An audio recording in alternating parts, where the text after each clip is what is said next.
欢迎收看频道 DH 娱乐新闻，订阅频道，不要错过当天最热门的新闻。我们今天的时事通讯涵盖以下内容：杨紫真美，一袭金裙高贵如女王，乳白肌肤更吸睛。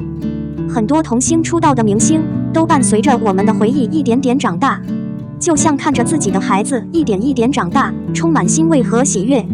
杨紫也是童星出道，小时候在《家有儿女》中饰演小雪，也是一个俏皮活泼的女孩。长大后的杨紫戏路很广，风格不受限，发展空间也更大。杨紫不仅在演艺事业上取得了不俗的成绩，更是成为最受欢迎的4大女角之一，就连穿衣品味也越来越高级。之前出现在某活动中，杨紫身穿一袭黄色长裙，着实让大家惊艳了一把。杨紫真美，一袭金裙高贵如女王，乳白肌肤更吸睛。一身黄色的长裙，带着一种富丽堂皇的美感，非常的高贵夺目。奢华的面料将杨紫衬托得高贵如女王。这件黄色连衣裙的面料细腻有垂感，带有一点光泽，可以进一步提亮肤色。身穿金黄色长裙，杨紫轻松秀出奶白肌肤。谁不喜欢一个白皙漂亮的小女孩呢？黄色的连衣裙虽然看起来简单，但是走的是非常高级霸气的路线。这么长的裙子穿在杨紫身上，很有女王气场。尤其是垫肩的款式、收腰的剪裁、蓬松的裙摆，都恰到好处地彰显出高级与贵气。谁不喜欢扮女王的穿搭呢？就算不能做这个世界的女王，也可以做自己的女王。穿上华服，尽显优雅气质，女王范儿的造型不就呈现了吗？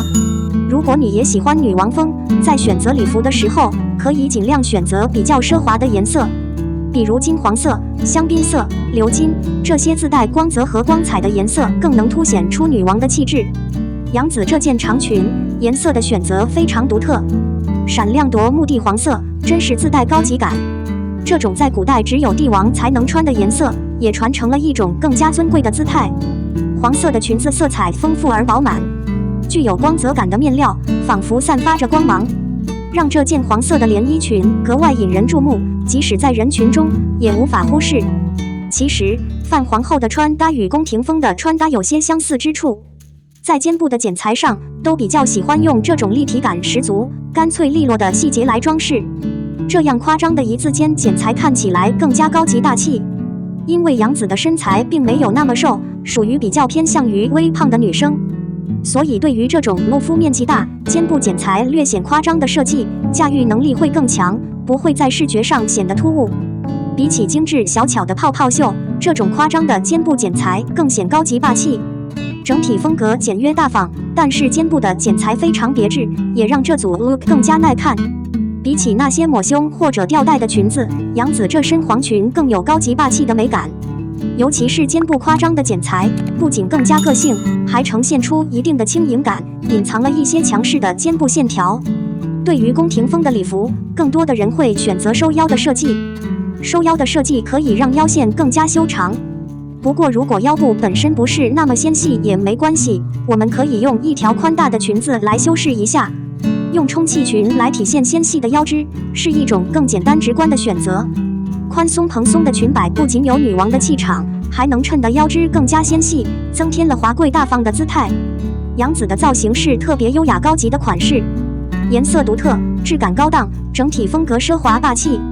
尤其是开叉的裙子，露出金黄色的高跟鞋，这样的黄色造型贵气十足，让人不得不感叹杨紫真的长大了。一身金色长裙，尽显贵妇贵气。一点露肤的剪裁，展现迷人的乳白肌肤，真是越来越迷人了。02肖战的流量真香，被跨入词页，网友真会玩。交通真是个好东西，就像人民币一样，人人都想拥有。毕竟拥有它往往能带来名利，而且它不仅有自己的价值，还可以作为实现个人目标的工具，真是好用。这是事情的两个方面，有好的一面，也有坏的一面。肖战作为国内娱乐圈流量第一的艺人，感受着流量的好处，但也深受流量的困扰。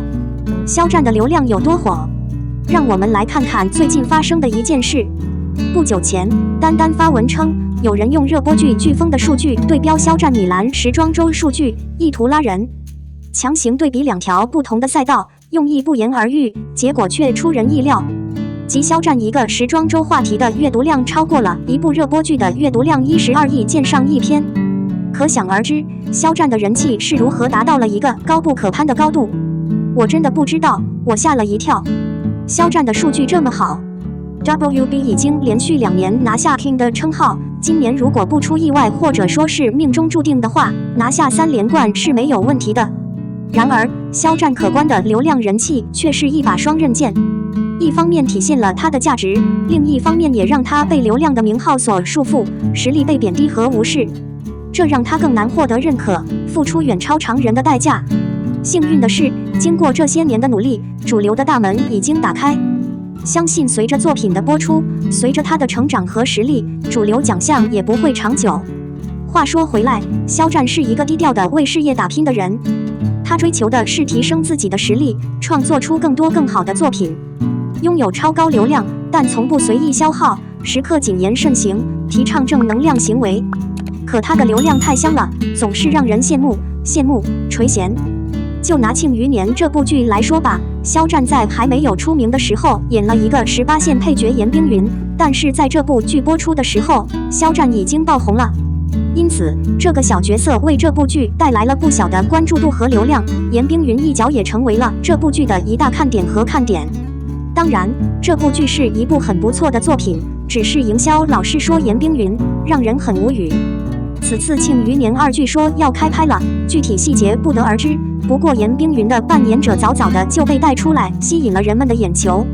不知道为什么，感觉有点像肖战找的那个演员。但是严冰云是《庆余年2》的主角吗？这里不是讨论主角，而是讨论配角。这是一件跨越式的感人瓷器。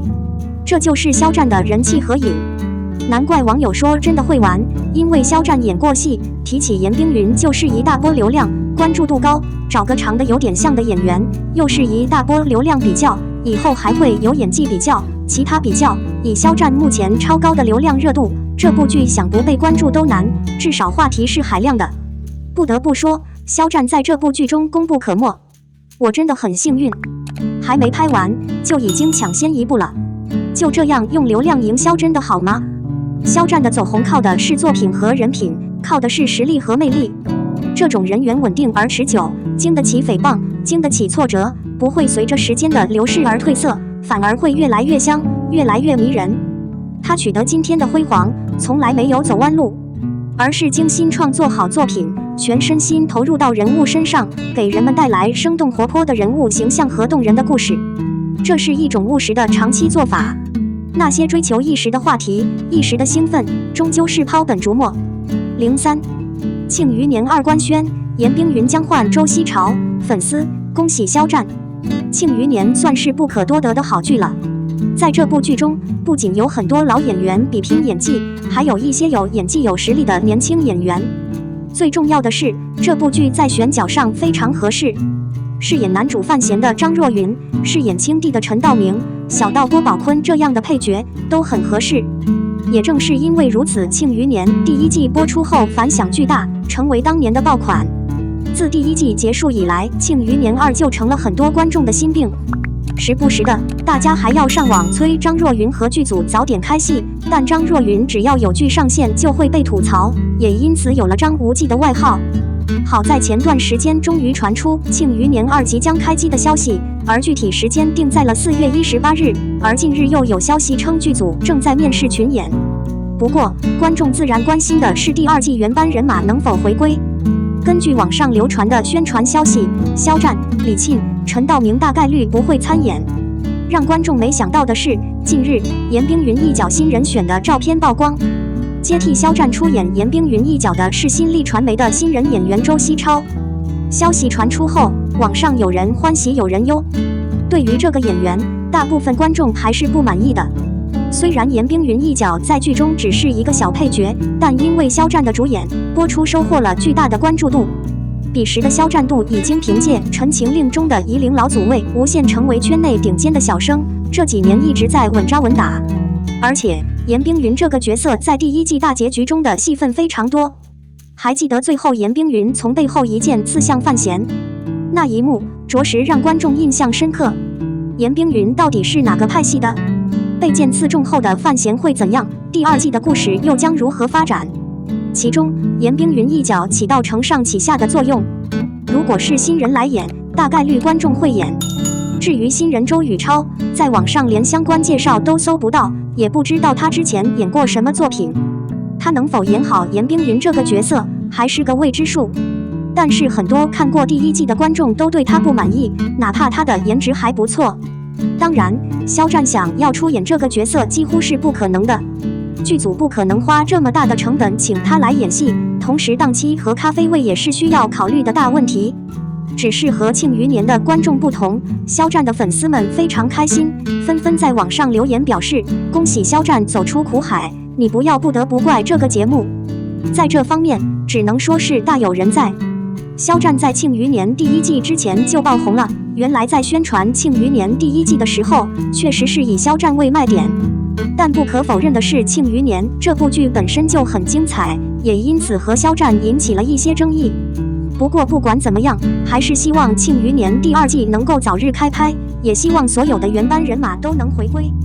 我们的新闻部分文此结束，欢迎把你们的想法留在评论区，大家一起讨论一下。欢迎，也别忘了帮我点个赞加关注谢谢大家。